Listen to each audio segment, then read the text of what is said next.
आधुनिक ओडिया साहित्य YouTube channel को समस्त स्वागत जनाऊँगी। आज क्लास टी वकृति एवं औचित्य उपर रही। चलतु आलोचना करिया वकृति एवं औचित्य उपर एवं शेष में केतोटी प्रश्न उत्तर उपर आलोचना करिया। प्रथम देखिए वकृतिर प्रवर्तक किए कुंतक। तांकर लेखा होची वकृति जीवितम। जेकोसी गोटे विषय को सीधा सड़ख प्रकाश न करी वक्र भाव में प्रकाश कले ताकू वकृति कह जाए। वकृति तार संज्ञा केतेक देइछंती कुंतक देइछंती वकृति काव्य जीवितम। भामह देइछंती वक्राभिनय शब्दोक्ति रिष्ठा वाचालः कृति। वामन देखते सादृश्य लक्षणा वकृति एवं आनंदवर्धन कहते तत्र वक्रोक्त्यादि वाच्यालंकार व्यवहार। वकृतिर प्रकार भेद 6 प्रकार। वर्ण विन्यास वक्रता, पद पूर्वार्ध वक्रता जार 10टी उपवक्रता रही। पद परार्ध वक्रता, वाक्य वक्रता, प्रकरण वक्रता एवं प्रबंध वक्रता। यही वक्रोक्ति को 6 भाग में विभक्त कर कुंतक। एवं प्रकृति यही वक्रोक्ति को मध्य अन्य 2 भाग में विभक्त करा जायछि, यथा श्लेष वक्रोक्ति एवं काक वक्रोक्ति। वकृतिर प्रकार भेद पचारे 2 प्रकार हम, श्लेष वकृति एवं काकु वकृति। किंतु जदि पचार जाए कुंतक वकृति को केते भाग में विभक्त करा जायछि तेबे ताहा 6 प्रकार हेबो।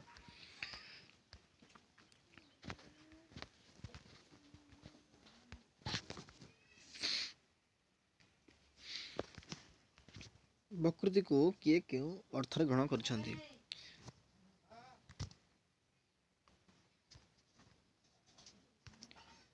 बाणभट्ट कादम्बरी रे परिहास कल्पित कहते। भामह काव्यालंकार रे कहते इष्ट वायमलम कृति बा समस्त अलंकार मूल सूत्र बोली कहते, मूल तत्व। दंडी कहते काव्यादर्श रे कहते स्वभावोक्तिर विपरीत बा श्लेष द्वारा वकृति सृष्टि। वामन तांकर कहते अर्थालंकार भावे स्वीकृति करछंती एवं रुद्रट यहाकू शब्दालंकार भाव में वकृति को ग्रहण करछंती। ठीक सेहीपरि अभिनव गुप्त शब्द और अर्थर वक्रता को वकृति बोली कहछंती। विश्वनाथ कहछंती ठीक सेहीपरि जे श्रुता श्लेष बा काकू जुगु अन्य अर्थरे ग्रहण करे सेठारे वकृति होता बोली कहछंती। बर्तमान देखिए औचित्य उपरे। आचार्य क्षेमेन्द्र होछंती औचित्यर प्रतिष्ठाता बा औचित्य उपरे से मत व्यक्त करथिले। तो औचित्य विचार चर्चा तांकर होज ग्रंथटी बा लेखाटी। जहाँ उचित मने करा जाए ताहा औचित्य। यार संज्ञा देछंती क्षेमेन्द्र औचित्य रस सिद्धस्य स्थिर काव्यस्य जीवितम। यह थिला क्षेमेन्द्रंकर मतटी। परीक्षा पचारे औचित्य रस सिद्धस्य स्थिर काव्यस्य जीवितम यह कहार लेखा? यह क्षेमेन्द्रंकर लेखा।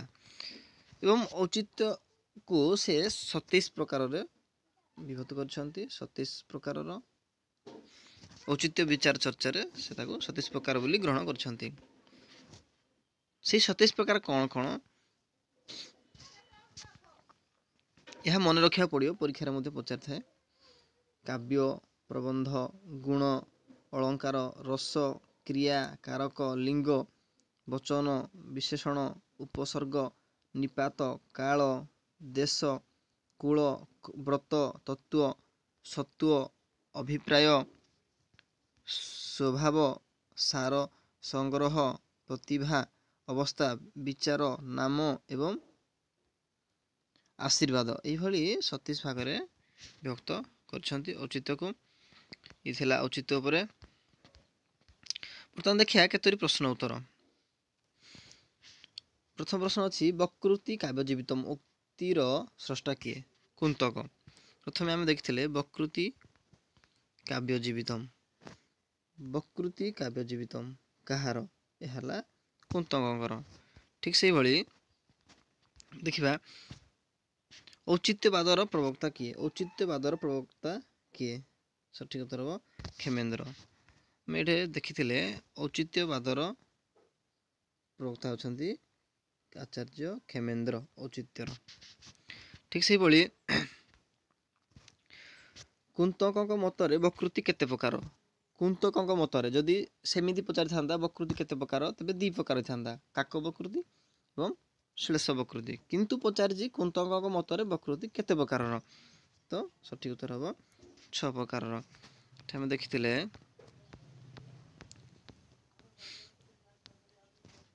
कुंतकक मतरे वकृति होजी 6 प्रकार।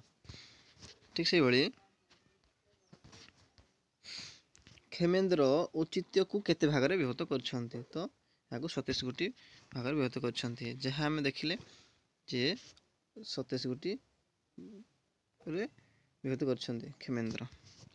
परवर्ती प्रश्न देखिया वकृतिर प्रवक्ता किए होछन कुंतक। ठीक से भली वकृति काव्यजीवितम एही मतटी किए दैथिले एहा मध्य कुंतक दैथिले। वकृति केते प्रकार 2 प्रकार कौन कौन श्लेष वकृति एवं काकु वकृति। किंतु वकृति को 6 भाग भाग करछन्ती कुंतक। श्लेष वकृति क्या कह जाए वक्ता गोटी अर्थ रे जे वाक्य कहे तो ताकू भिन्न अर्थ रे ग्रहण कले ताकू श्लेष वकृति कह जाए। ठीक से भली काकु वकृति क्या कह जाए वक्तार कंठस्वर को श्रोता भिन्न भाव ग्रहण कले ताकू काकु वकृति कह जाए। वक्ता कहिबा कथाटा जदि श्रोता ताकू जदि अन्य एक अर्थ ग्रहण करे तेबे काकु वकृति कह जाए।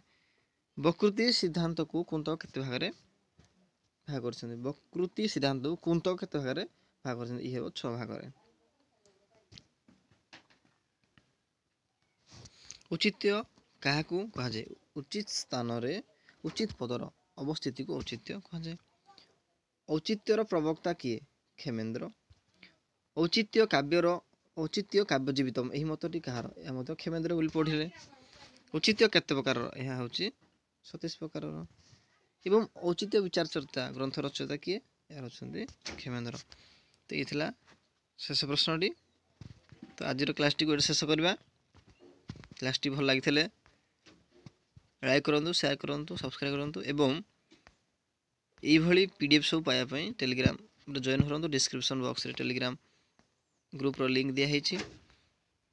धन्यवाद।